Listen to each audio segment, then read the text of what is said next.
કોર્ટમાં મુદત હોય એટલે મુદતે હાજર થવું પડે.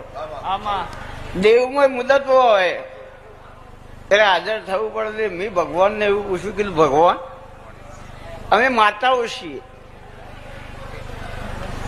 અમે માતાઓ છીએ, આ લોકો અમને પૂછ્યું તો તાત્કાલિક જજમેન્ટ હોય ને તો અમે એમ કહીએ કે આટલું આટલું કરી દેજા મટી જાઓ, તો હવે અમને ધક્કા કેમ ખવડાવીએ?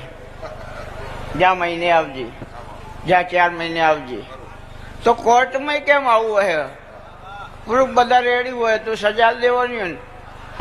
મર્ડર કેસનો ગુનો હોય તો બધા પુરાવા હાજર હોય તો કેમ કહી દેવું પડે કાલ સવારે સજા ચાલુ. તો આ બધું કેમ કોઈ સમજણ નહીં પડતી. એટલે ભગવાને કીધું કે આ બનાયા છે મી, અમને મી બનાયા છે.